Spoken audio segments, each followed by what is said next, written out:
ना हो रहा हूँ, पर इस समय वो भी ड्रग को कैसे रोक सकते हैं, सरकार हमारी कैसे मदद कर सकती है। जैसे एम्प्लॉयमेंट की एक समस्या है, उसको सरकार कितना हल करती है वो भी एक विषय है। दूसरा क्या है, बच्चों को खेल के मैदान से कैसे ज़्यादा से ज़्यादा जोड़ा जाए, ताकि बच्चे खेल की एक्टिविटीज में अगर जुड़ेंगे तो भी इसको अपन कंट्रोल कर सकेंगे। और दूसरा क्या है कि जो सूचना देने वाला व्यक्ति है, कई बार क्या होती है उसकी सुरक्षा नहीं हो पाती, तो भय के कारण से भी वो सूचना देने में घबराता है, तो उसके लिए भी कोई न कोई हमें तरीका निकालना पड़ेगा। और दूसरा ये कि इस एरिया में विशेष करके बालिका शिक्षा का अभाव है, क्योंकि गवर्नमेंट का कोई भी बॉर्डर वाली जो एरिया है उसमें कोई लड़कियों का कॉलेज नहीं है। उसके कारण से बच्चियां जो छोटी है, जो पढ़ना चाहती है, उनको पढ़ने का अवसर नहीं मिलता है। तो इंफ्रास्ट्रक्चर भी जो है, पहले बॉर्डर सिक्योरिटी का पैसा आता था, अब वो पैसा बंद हो गया। बॉर्डर सिक्योरिटी विलेज को डेवलप करने के लिए वो पैसा फिर से आए, हम भी कोशिश कर रहे हैं, शायद जल्दी आएगा।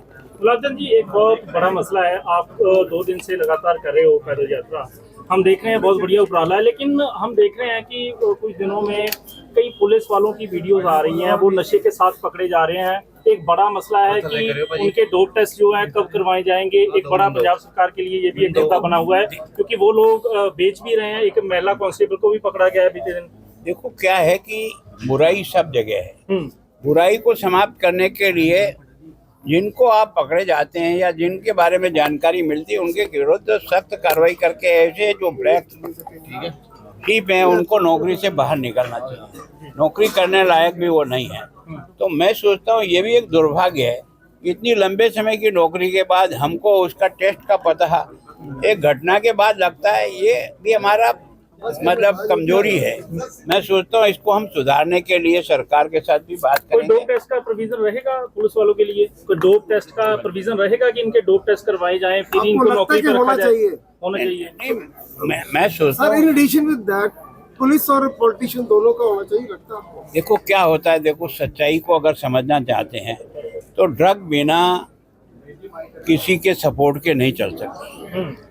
उसके लिए जनता में जब जागृति आएगी और ऐसे जो जहाँ जहाँ ब्लैक शिप हैं उनको भी उजागर करने का प्रयास करेंगे निडरता से। मतलब उनकी हम पहचान छुपा के रखेंगे, उनका केवल मदद लेकर के काम करने का प्रयास करेंगे। तो मेरी पुलिस से, डीजीपी से भी बराबर बात हो रही है, सरकार से भी बात हुई है। अभी 2 महीनों से सरकार ने एक अभियान चला रखा है, जिसमें ज़्यादा से ज़्यादा लोगों को कैसे पकड़ा जाए। सर, ज्यादातर इलेक्शंस में ये मुद्दा उठाया जाता है नशों का।